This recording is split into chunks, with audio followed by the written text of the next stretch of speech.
I work just a few blocks away from a hospital, and get there pretty quickly by bicycle. Their cafeteria is quaint with good prices. So usually once a week or so, I'll go there for lunch. The food isn't what I would call amazing. But they have nice variety from time to time. The staff even recognize me, and are always pleasant. They don't mind that I'm just there for lunch. And it's far quieter eating there than at any local restaurant.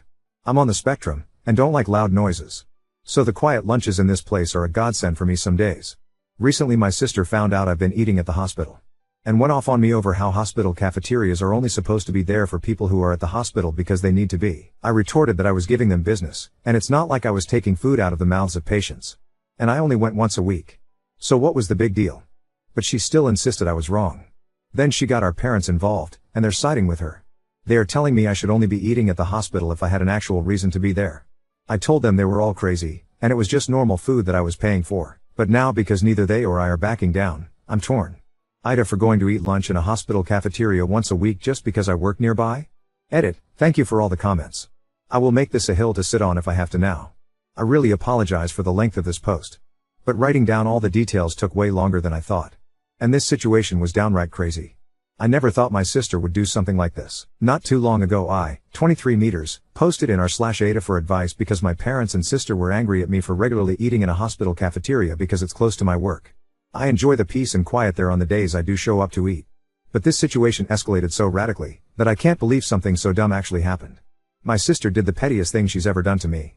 And for completely undeserved reasons too. When my sister found out I was eating at the hospital cafeteria, she went off on me over how that food is just for people who are at the hospital because they need to be.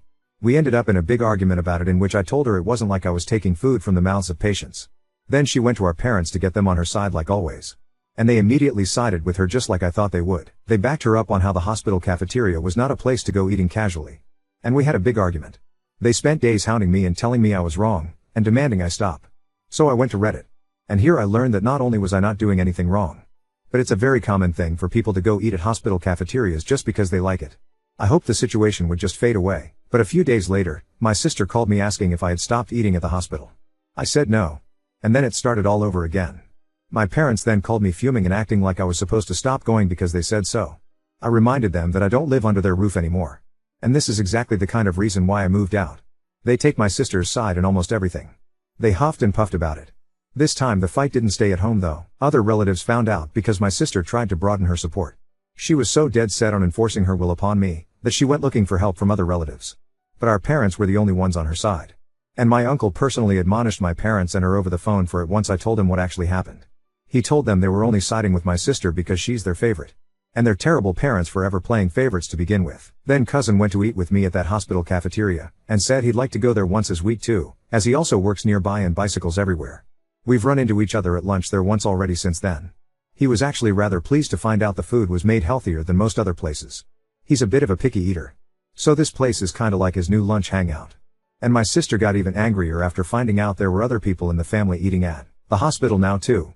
Once outed, my parents backed down due to embarrassment. They apologized to me, and gave me some malarkey that they honestly thought eating at a hospital was weird, and that they felt like they just needed to defend my sister. I told them they'd been placating my sister for so long, that it's all they do whenever she starts something with anyone. She's been treating me like a condescending control freak and a bully since we were teenagers, even though I'm older, and they just kept enabling that. But I won't put up with it anymore. My parents ended up conceding, and apologized. Then they made my sister apologize to me too. And I could tell she hated every second of it, because she tried to speak through her teeth at first. Later on my parents invited me to dinner as another form of apology. But it felt more like a show to look good to the rest of the family, because they told everyone about it before it even happened. The dinner was great, I can't deny. My parents had cooked a turkey. Arguable one of my favorite things to eat. I love the drumsticks slathered with gravy. Yeah, I'm kinda a pig when I eat them. But I can't help it. My sister always thought it hilarious. And was one of the few things I didn't mind her laughing about. So I thought nothing of why she was so giggly at dinner. Later after the family dinner, I noticed that my bike was missing.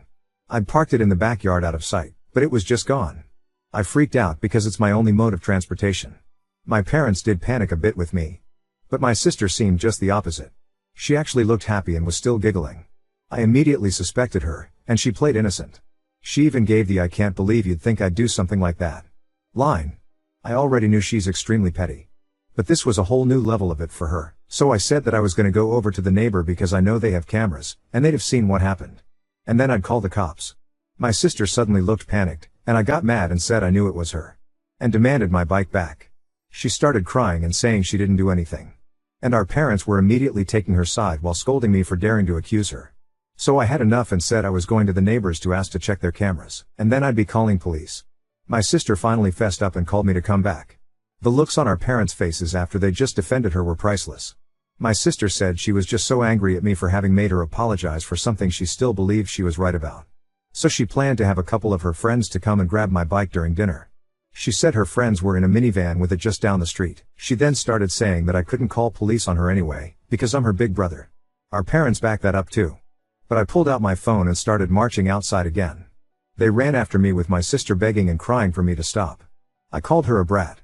And then I told my parents I couldn't believe they were still defending her when she was acting this way.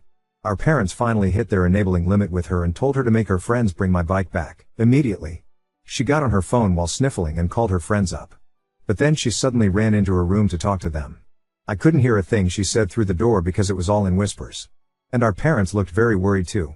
My sister would never have willingly admitted she had my bike stolen. She just kept sobbing that it was only a prank over and over again. And she also kept using the excuse that it's just a cheap bike anyway. I bought it used some months ago for $50. But it's in great shape. And it's my main mode of transportation. My sister kept looking at our parents to back her up. And that time they just couldn't. So she just slumped down in a chair hugging her knees and waiting with the rest of us.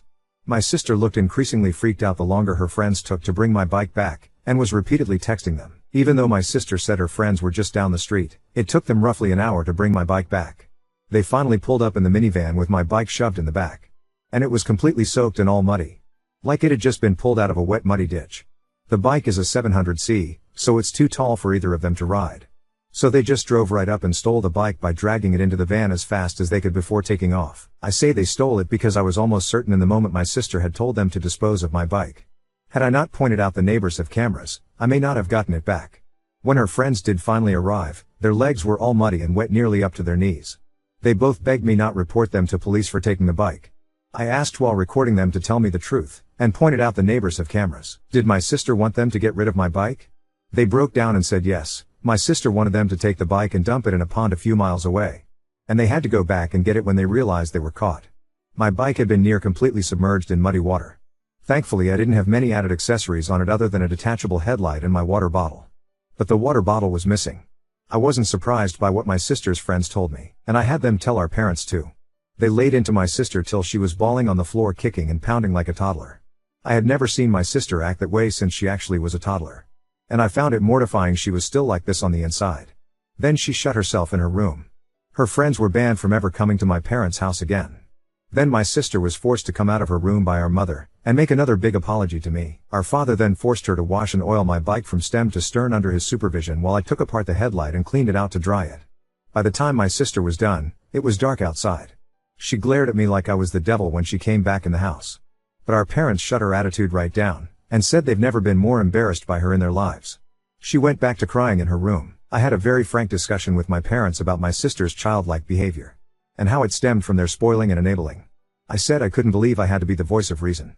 But the fact that she was on the floor crying like a toddler, kicking and pounding, showed that she's still mentally a child because of them. And they kept making me the scapegoat when she screwed up, so she barely knows any sense of accountability. For once they didn't argue with me about it, and then my father silently drove me and my bike back to my apartment with his SUV. He also gave me some money to replace my bike's missing water bottle before we parted. My sister and her clique used to harass me a fair bit whenever we ran into each other. They made fun of me as a group whenever possible. And I usually just ignored them because they bored me. And that really seemed to tick them off. But after the bike incident, I got sent numerous messages from numbers I didn't know cussing me out for making my sister cry over a silly prank. Knowing her, my sister probably fed everyone she knew a very different story on what happened. I texted lengthy replies of what actually happened, and even stated I have recordings of her friends admitting the truth. Some people at my sister's college found out what actually went down. Maybe from my texts, maybe her friends spilled the beans, but it embarrassed my sister so much she came home having a crying tantrum about how people there were calling her and her friends bees and bike thieves. I may not have gone to college.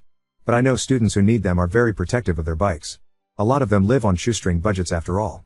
My sister said someone even joked that they shouldn't leave a bike around her, because it might just disappear if she had to apologize to anyone. My sister ended up so upset that she refused to leave her room for 3 days to have her pity party. My parents called me up to try and turn everything on me again. I reminded them about the discussion we had days before, and that they needed to stop babying her, and let her deal with the repercussions of her own actions. If she fails her classes again, it's because she's not trying like she should be. Then I went off on them how we're just looking for someone to blame to make her feel better. She made the problem. Not me. And I wasn't gonna be the one they make the scapegoat anymore. My sister is an adult. And she needs to act like it. They sounded defeated, and then apologized before ending the call. Looks like they were genuinely hoping I'd just sit back and take the blame so my sister would get better. But I never will again. Now my parents are trying to pretend this all never happened, and my sister as well as her clique are avoiding me at all costs, which I suppose is fine with me. Because I don't want any more drama. But the next time something like this happens, I won't take it from them. Now on to second story. Refused to bring my nephew with special needs on a girls' trip, faced backlash from family, but stood my ground. I, 42F, have two nieces Flo, 14F, Ivy, 11F, and a nephew Ryan, 10 male, through my bro Tom, 46 male, and Sil Kate, 45F. Flo and Ivy are biologically theirs and they adopted Ryan 2 years ago after fostering him for 3 years. I live locally to them, we are super close usually and have my own daughter Ava, 12F, who my nieces are close to. Before foster care, Ryan's life was awful and he has some behavioral and developmental issues. He struggles to sit through long things such as shows quietly, whether it be in the theater or the girls' plays/recitals, so the girls rarely have both parents supporting them. His behavior is sometimes pretty unpredictable and he sometimes has pretty loud and physical meltdowns, so they have to be careful where they take him. As such, whenever me/hubby take Ava to the theater or other activities which Ryan wouldn't like, we bring the girls along too. Sometimes Tom and Kate pay for them, sometimes we do. We have never bought Ryan out without his parents and sisters because he has really different interests to the girls. I don't feel confident handling his behavior. And Flo and Ivy have expressed that they really value the Ryan free time. I've made extra effort to be there since then. Ryan's a great kid but he needs a lot of attention and my nieces need people who are 100% in their corner. Anyways, I am taking the girls to a Christmas theme park in London on Friday. It's quite an expensive one, UK readers, if you know, you know, and I have the joy of footing the bill for all three. On Sunday, I got a call from Kate asking if Ryan could come with us on Friday. He had seen adverts and heard the girls talking about it, and wants to go. She offered to pay for whatever he did. I told Kate no as I didn't know what he was like in crowds. She said he went 2 years ago and loved it, and his sisters were there to help him if he was struggling. I said that wasn't fair on them. I booked it as a girls' trip and it is supposed to be a treat and I don't want it getting cut short and I don't feel comfortable parentifying the girls. I know Tom's taking Ryan to London next week, so told Kate to book tickets on that day, but by that point she wasn't listening. She criticized me for insinuating siblings caring for each other was parentifying me, and accused me of being ableist as Ryan can't help his conditions and shouldn't be excluded, as well as being biased against the kid I'm not related to. It got very fiery and ended with me saying read the room, it's a girls' day, and her hanging up. Anyways, she went to the girls and said either they ask me for Ryan to come or they can't go. Flo texted me begging to not let him come and asking if they can still join us, while Ivy is more torn up as she doesn't want her brother to be left out but also doesn't want to risk her day being ruined. My mother, Tom and sister have contacted me saying I should bring Ryan as to not show favorites and to be inclusive. Husband is on my side. Update 1. Your comments made me realize that I am right to not bring Ryan. It's not safe with just me, and especially after reading comments from people who have special needs children/siblings who have had to pull all children out of days out as there hasn't been enough adults. I'm not doing that. The girls also deserve to do the things that they want. I will also make a conscious effort to do stuff with Ryan. I'm going to suggest to Tom that me and him take him to Legoland when it reopens in the spring. A recap of characters: me, 42F, my daughter Ava, 12F, my brother Tom, 46M, his wife Kate, 45F, and their kids Flo, 14F, Ivy, 11F, and Ryan, 10M. The new players are my husband Ben, 43M, mine and Tom's sister Mia, 40F, and my mum, 70F, who we will just call Mum. Because of the character limit, I couldn't elaborate on a few things. I do spend quality time with Ryan, just don't take him on days out. We both love Lego, which Ava doesn't, so it's great to have someone to bond with over that, and as we live a 15-minute walk away we see each other quite often. It's usually at their house as it's easier shepherding one kid rather than 3. Sometimes he'll pick to hang with the girls, where they will play an activity they all enjoy like Mario Kart, but most of the time he'll pick to hang with me. He is one of those kids who thrives hanging with adults than other children, which is why his parents endorsed the girls' days as it meant they get 2-to-1 time with him. He gets on with his sisters as they are both super calm and kind girls, but most of his meltdowns arise from confrontation with other kids or his sisters wanting to do something that he doesn't like. Some examples include Flo playing music in her room or them picking a movie he doesn't want. Obviously when they do a vote the girls' pick usually wins as there's 2 of them, and he gets stressed out a lot by other kids at school. Kate and Tom encourage the girls to be empathetic and let him have his way, but I think this means the girls sometimes lose out. He's got some friends at school who he has frequent playdates with, especially when the girls are out the house, and he's friends with Mia's 2 sons who are 10 and 8, and sometimes gets invites to go to laser tag with them, but they live slightly further away and, as it's on weekends, Tom or Kate are always there as they have to take him. Back to the story. Ben walked Ava to school today, and Flo and Ivy go to the same school. In the UK, the first year of secondary school is when the kid is 11/12, so Ryan is at primary school still, joining the girls next September. Flo was waiting by the gates, the girls walked themselves, and asked to talk with him after Ava went in. She basically said that she loves her brother but really values having days out with me, Tom and Ava because it's calmer, and when they went Winter Wonderland 2 years ago, he was chill for about 4 hours but they ended up leaving earlier than planned as he was starting to get cranky with all the queues and they didn't want to risk meltdowns there. As they started with the rides that he wanted, they had only done 1 or 2 that the girls wanted and didn't do the ice skating, which is what she really wanted to do. She also mentioned when the family went to a restaurant recently, Ryan threw a fit as the food was taking too long and he was hungry. Tom took him home, and while the girls were trying to chat to Kate, she was too busy on her phone trying to message Tom to see if Ryan was okay. I also have noticed that the girls are at my house a lot lately. As they are responsible for walking themselves home, they will just go to mine to do homework as it's empty otherwise until I get home, at 5:30. Ivy and Ava are in the same class so do homework together. Flo will often chat a lot to me and Ben, often about gossip, what happened at school. I thought nothing of it, but now I wonder if she even has those chats with her parents. Where Flo and Ava are both pretty headstrong and confident, Ivy is sensitive, and I think her mom saying she's excluding her brother really gets to her. Ben relayed this to me and I contacted Tom telling him we need to meet. He works long hours but agreed to swing by mine after work to hash the issues out. While Kate is lovely, she thinks with her heart, while I think Tom is more level-headed. At the minute he's on the Bring Ryan team, but I think when I lay out why that is not possible, the lack of other adult, the girls' feelings, the length of time we are planning on staying, I am hoping he sees the light. This morning I also got texts from my mom and Mia, both on Kate's side. My mom has had a past of kind of favoring her son over her daughters, and she was saying that Tom was valiant adopting Ryan and it was my duty as the local family member to make sure that he was accepted as much as possible. To those who said, send her along, I wish lol, but also found out she and my dad booked a last-minute flight to get some winter sun for a few days. Mia was more leveled but still on their side, saying I needed to keep the peace as we don't want to scrap just before Christmas. But when I mentioned she organized things without the girls, she got quiet.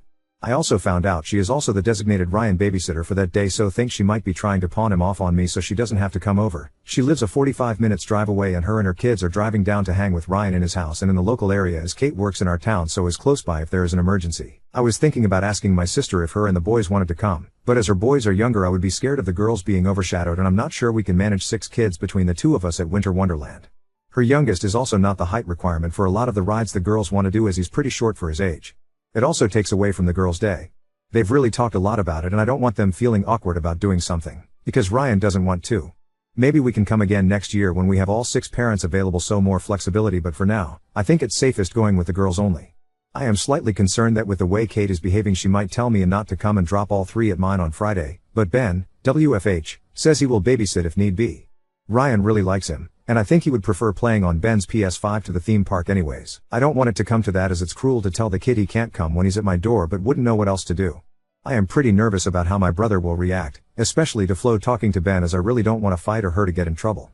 I'll mention what she said but not anything where I can see it starting a fight.